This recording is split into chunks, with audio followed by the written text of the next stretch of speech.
normes, c'est de très mauvaises habitudes qu'on a de la peine à mettre en cause. Et c'est ce que je propose, c'est effectivement l'anarchie, pas au sens de désordre, parce que quand on dit anarchie, on pense en général désordre, violence, c'est pas ça du tout, c'est vraiment anarchos, c'est l'absence de pouvoir, mais ça ne nous enlève pas les devoirs, au contraire, bien au contraire.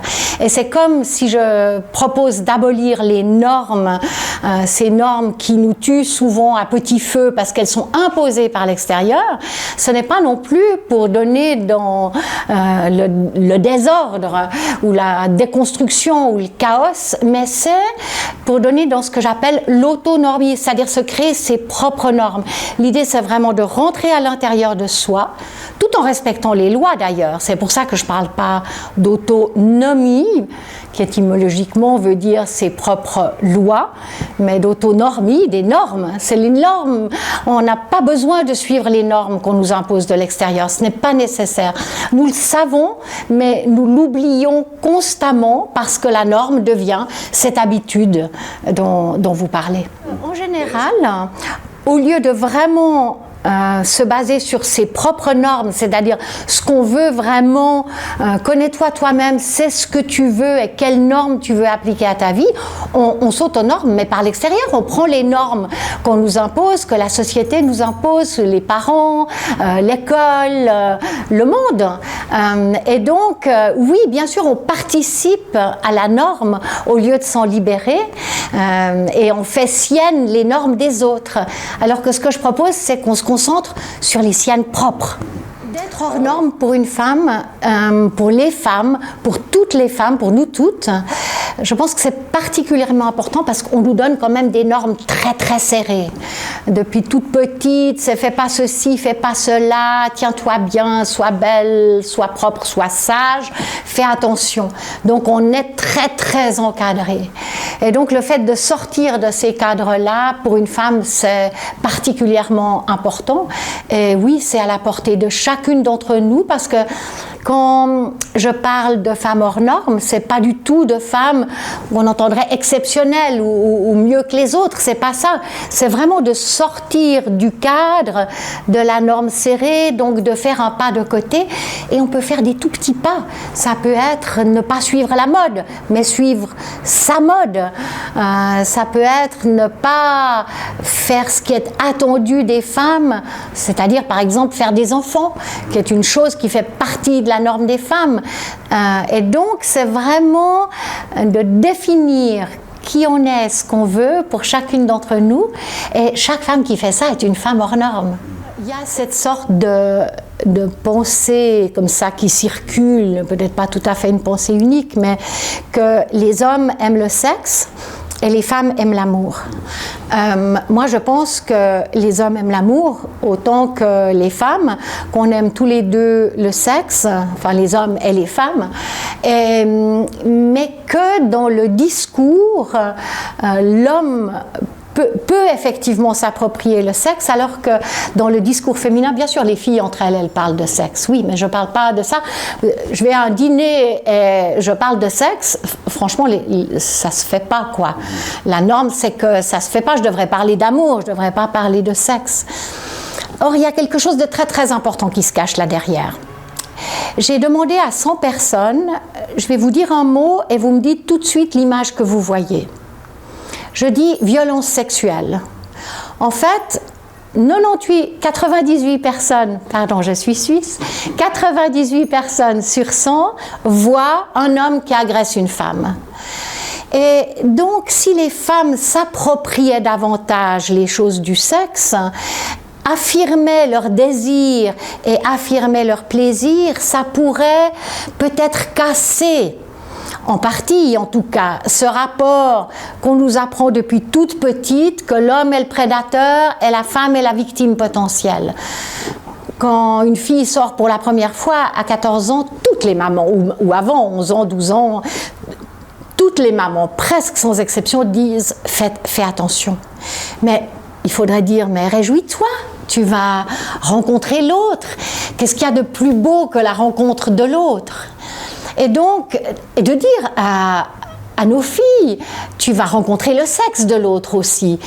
Tu sais, c'est magnifique le sexe. Vous imaginez comment ça pourrait changer en profondeur la vision que les femmes ont d'eux-mêmes, qu'elles ont du sexe de l'homme. Si en plus on disait aux petits garçons, tu vois ce que tu as là, c'est fait depuis tout petit. Au lieu de projeter sur eux la violence, la guerre, le sexe de l'homme qui ressemble à une arme, oui d'accord, mais si on leur disait, ce que tu as là, ça sert à donner le plaisir et à donner la vie. Pas forcément ensemble, c'est pas, je ne suis pas dans un message catholique, mais imaginez un peu alors comment pourrait se passer la rencontre des filles et des garçons hors ce carcan de normes qui veut que l'homme soit un agresseur et que la femme soit la victime. Et j'aimerais, alors bien sûr, je connais les réalités. Ici en France encore, une femme meurt tous les 2 jours de violences domestiques. Mais peut-être que le changement de vision et de perception, le fait que les femmes sortent des normes qui leur sont imposées, assument la joie de la rencontre de l'autre et du sexe, ça pourrait peut-être changer dans la bonne direction ce rapport perturbé, même ici, même dans ce pays de liberté qu'est la France, entre les hommes et les femmes. La peur, c'est vrai que les normes, elles sont toutes là pour tenter de nous protéger de la peur. Mais en fait, la seule vraie manière de se protéger de la peur, c'est de la regarder en face et c'est de l'aborder. Et quand il s'agit de la peur d'être soi, parce qu'on a peur d'être considéré comme folle, j'aime beaucoup cet exemple dans le livre de cette jeune femme qui raconte sur le net qu'elle aime fumer la pipe en ville. Donc elle se promène en ville, pipe en bouche. Et elle dit qu'elle a peur que, en fait, les gens pensent qu'elle est folle. Mais que heureusement, son amie apprécie sa manière d'être. Et donc, elle résiste à la peur et elle fait ce qu'elle a envie. Et alors, dans ce petit exemple, on voit qu'à partir du moment où on surmonte la peur, on fait ce qu'on a vraiment envie. Elle a vraiment envie de faire ça. Eh bien, il revient une énergie formidable. Il y a une sorte de retour d'énergie. C'est comme dans un coming out. Quand vous faites un coming out et que vous décidez de sortir de la norme le jour où je dis je ne suis pas hétérosexuelle, ce qui est la norme, mais en fait je suis lesbienne et je le dis au monde aujourd'hui, le moment où on sort de la case de la normalité, ça fait peur, mais une fois qu'on l'a fait, quelle extraordinaire énergie qui nous revient. Alors, oui, la libération. Mais alors bien sûr, il faut le faire, il ne suffit pas de le faire une fois, c'est quelque chose qu'il faut faire constamment. Et alors l'uncanny energy, le mot uncanny, c'est un mot qui existe en anglais et en allemand. En allemand, c'est unheimlich. C'est un mot qui vient de Freud, qui est traduit en français par l'inquiétante étrangeté de l'être, mais qui en fait n'a pas exactement de traduction, et c'est pour ça que j'ai gardé le mot uncanny, qui veut dire inquiétant, étrange, un peu différent, tendancieux, mais rien de tout ça et tout ça à la fois. Et en fait, cette énergie qui vous vient quand vous osez être bizarre, parce que en fait, les choses qu'on désire vraiment, qui on est vraiment, on est quand même tous, on a des bizarreries quelque part. Mais cette énergie qui nous revient quand on ose l'exprimer, quand on ose s'affirmer sorcière ou joyeuse ou pipe en bouche ou whatever, eh bien, c'est une énergie formidable que je me souhaite à moi-même tous les jours et que je souhaite à toutes les femmes et à tous les hommes d'ailleurs aussi, et qui est cette énergie presque miraculeuse qui vient du fait d'entrer à l'intérieur de soi et de vivre le plus possible en fonction de ce qu'on trouve au fond du gouffre de soi-même. Mais vous avez absolument raison, j'ai pas utilisé ce mot mais ça me parle vraiment, c'est la normalité monstrueuse. Et puis vous mentionnez les 10 commandements, et puis il y a le 11e, c'est tu ne vieilliras pas. D'accord, on en parlera tout à l'heure. Mais dans ces 10 commandements que sont les règles de beauté, qui sont les règles de la dépendance, qui sont cette règle de presque la victimisation obligée, qui sont toutes ces règles de bienséance qui tuent, qui enserrent, qui enferment les femmes et les hommes, sauf que les règles pour les commandements pour les hommes, ils sont différents. Parlons des femmes. Eh bien, c'est vraiment contre ça que j'essaye de m'opposer pour que toutes nous soyons libres dans un pays de liberté, mais libres non seulement par la loi, mais aussi libres dans notre manière de vivre.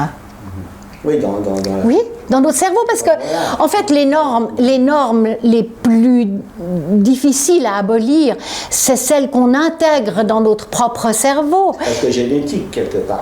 On peut peut-être pas dire ça scientifiquement parlant. Non, mais peut-être, on va dire épigénétique, comme ça c'est un mot que personne comprend vraiment, donc, mais c'est très fort. C'est très puissant. C'est inscrit. Oui, c'est inscrit dans le monde social et donc c'est transmis. Et arriver à un moment donné à casser ça, même des petites fêlures, c'est déjà magnifique. Des petites fêlures qui nous permettent d'être davantage nous-mêmes. Pour moi, pareil. Elle m'a bouleversée cette lettre, et d'autant plus que c'est ma fille. Moi, j'ai 4 filles. Elle, c'est l'aînée de 4 filles.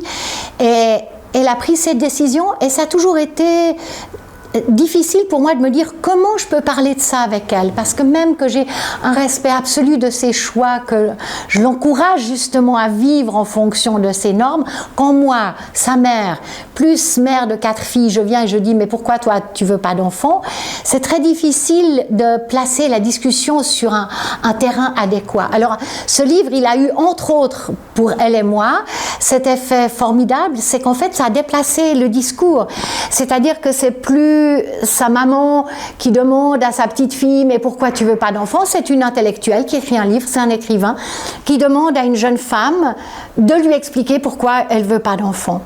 Et d'ailleurs, ça nous a permis d'entrer dans une relation beaucoup plus profonde avec ma fille, beaucoup moins normée justement. Et ça a été une libération pour elle et pour moi de pouvoir avoir ce dialogue. Et je pense que pour toutes les jeunes femmes qui décident de ne pas avoir d'enfants pour une raison ou pour une autre et qui lisent ce chapitre, c'est un vrai poids qui tombe des épaules. Parce que c'est quelque chose de très difficile. Quand vous avez 35-40 ans et que vous vous retrouvez entre jeunes femmes et chacune parle de ses enfants et puis on dit « et toi alors ?» Ah ben moi j'en ai pas. Eh bien il y a une espèce de silence, de chape de plomb qui tombe sur la jeune femme qui dit qu'elle n'en a pas ou qu'elle n'en veut pas. Parce que, ou bien, elle est, sans qu'on lui dise à voix haute, mais je suis sûre, celles qui m'entendent et qui sont dans ce cas-là, c'est exactement ce qu'elles vivent. Ou bien elles sont mauvaises, parce qu'elles ne veulent pas d'enfants, elles veulent rester jeunes et belles, continuer de vivre avec les hommes, donc ça c'est mal, elles ne servent pas la société. Ou alors, c'est des pauvres chéris qui n'ont pas réussi à trouver quelqu'un qui voulait bien leur faire des enfants. Donc c'est vraiment très dur. Et c'est vrai qu'Ada rentre dans tous ces détails, dans le pourquoi qui est très personnel, mais dans le comment qui est vécu, et ça je pense que c'est partagé par toutes ces jeunes femmes. Oui, c'est une réponse un peu universelle. Oui, absolument. Absolument. Qui va servir, j'espère, à beaucoup d'autres. Absolument, c'est ce que je pense. Et c'est le fait que ce soit ma fille aussi, je pense que ça ouvre vraiment et ça permet à beaucoup de jeunes femmes qui lisent le livre de trouver, je sais pas, un peu d'air, quoi. Oui, de respirer. De respirer. C'est leur norme avec l'exception. Parce que elle est à la fois hors norme et exceptionnelle, mais pourquoi elle est exceptionnelle? Parce que continuellement, elle a continué de sortir de la norme à chaque étape de son existence, depuis sa première fugue à l'âge de 16 ans jusqu'à l'âge de 99 ans, quand elle demande à la mairie de lui renouveler son passeport parce qu'elle voulait partir encore voyager. Je veux dire, continuellement, elle a fait ses pas de côté. Continuellement. Et ça donne une vie juste extraordinaire, mais qui est à la portée de chacune d'entre nous. Décidé, oui, Exactement, exactement. Et c'est ça qui est bien dans cette vie, c'est qu'elle donne envie de... Eh ben, elle donne envie de faire le pas suivant. Oui, oui. C'est une sorte de renouvellement constant du désir en retournant à l'intérieur de nous-mêmes et en nous demandant périodiquement qui est-ce que je suis maintenant et qu'est-ce que je veux aujourd'hui et demain. Eh bien, Alexandra David-Néel, elle a fait ça. Et puis, elle a suivi, comme elle le dit bien volontiers, ses yeux et son cœur.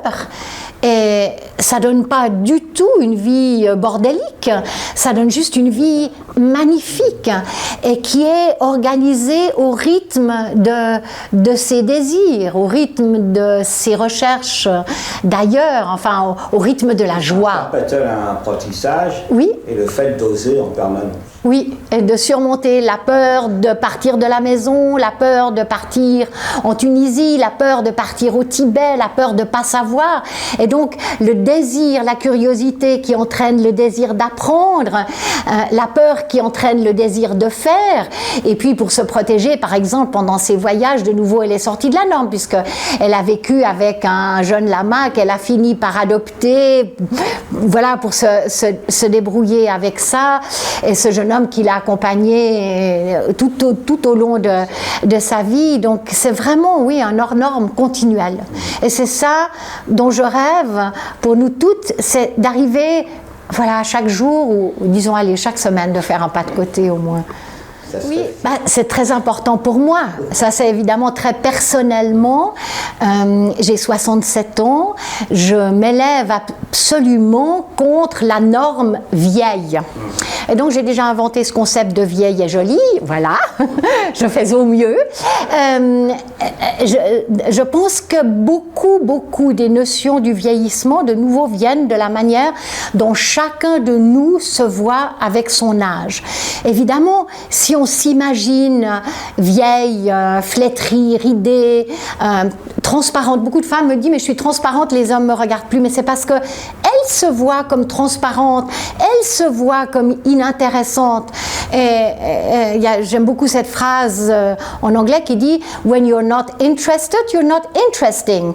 Donc si on n'est pas intéressé par nous-mêmes, si on n'a pas cette vitalité, la conscience de tout le bagage accumulé qu'on peut ramasser, qu'on peut offrir, qu'on peut partager, toutes les histoires qu'on a à raconter, si on n'est pas persuadé qu'on est, mais non, pas belle comme on est belle à 20 ans, 30 ans, bien sûr que non, c'est autre chose, mais qu'on est intéressante, eh bien, effectivement, il y a cette espèce d'enfermement de l'âge de plomb, alors pas l'âge d'or. Donc, en fait, ce que je propose, c'est une alchimie qui vise à transformer l'âge de plomb en âge d'or, à transformer le plomb en or, simplement en réalisant que tout ce qu'on a acquis, toutes ces années qu'on a vécues, elles ne nous ont pas dégradés, mais elles nous ont enrichis, elles nous ont ouvertes. Moi, aujourd'hui, j'arrive à faire des choses que je ne savais pas faire quand j'avais 30 ans, quand j'avais 40 ans, que je n'arrivais pas même à concevoir à l'époque. Alors bien sûr, je n'ai pas les cuisses d'une jeune fille de 20 ans, mais qu'importe. Et donc, il y a toute cette notion du plaisir et du désir qui continue. Je donne l'exemple d'Esther Gorintin dans le livre. Exemple extraordinaire, cette femme, elle a 83 ans, immigrée polonaise, elle a vécu sa vie. On pourrait se dire, bon, ben, elle est vieille, maintenant c'est fini. Elle voit une petite annonce pour jouer dans un film le rôle d'une personne âgée. Alors, elle se présente, elle est prise, et pendant 12 ans, entre 83 ans et 95 ans, là je le dis juste, et 95 ans, elle va tourner 12 films, elle est primée à Cannes. Il y a une vidéo sur le net où on la voit monter l'escalier avec le tapis rouge en savate. Mais c'est extraordinaire. Et je veux dire, à 83 ans, cette femme, parce qu'elle avait cette liberté du désir, elle avait ce regard porté sur elle, qu'elle pouvait faire des choses qu'elle n'avait jamais faites jusqu'alors, eh bien, elle a vécu une nouvelle vie, une vie de plus, la vie d'actrice, primée à Cannes. Mais merde, faisons tout ça. Enfin, oui. Voilà. Alors, l'amour, Oui, qui ne se possède jamais, on ne le possède pas. Et ça, c'est quelque chose qui, un fil rouge à travers tous mes livres peut-être, c'est l'idée qu'on ne peut pas posséder l'autre et qu'il n'est pas intéressant de posséder l'autre. Qu'en fait, l'amour hors norme, c'est un peu l'amour qu'on porte aux enfants. En tout cas quand ils sont tout petits, parce qu'on les laisse vivre. On les laisse vivre. Après, on les norme, c'est fini. Hein. On veut les posséder, on veut qu'ils fassent ceci, qu'ils fassent pas cela, etc. Mais quand ils sont tout petits, il y a ce moment béni que je voudrais qu'il soit le moment de toute la vie, où on laisse vivre l'enfant. Et on l'aime tel qu'il est. Et il y a cette phrase magnifique de Aristote, hein, et c'est comme ça que j'aimerais réussir à aimer tous les jours, et c'est comme ça que j'aimerais être aimée, c'est qu'il dit « je me réjouis que tu existes ». C'est-à-dire même pas dire « je t'aime », parce que « je t'aime » c'est déjà te prendre, mais « j'aime à toi » ou « je me réjouis que tu existes ». Et vous voyez, si on arrive à sortir de ces normes, si on arrive à faire cette ouverture pour soi-même, ça laisse la place à l'autre. Parce que dans ces normes bien serrées, quel autre peut entrer là? Personne. Si on ouvre, il y a la place pour l'autre, avec ses normes à lui ou à elle, quelles qu'elles soient. Et à ce moment-là, on peut se retrouver, on peut échanger en sachant qu'on ne possède jamais l'autre. Et pour moi, l'amour hors norme, c'est beaucoup ça, c'est « je me réjouis que tu existes dans tes normes à toi, dans ton monde à toi, dans lequel je suis heureuse de pouvoir regarder, je suis heureuse de pouvoir te rencontrer, mais je te laisse, toi, dans ton monde à toi et tes normes tout à fait personnelles. » Merci Barbara.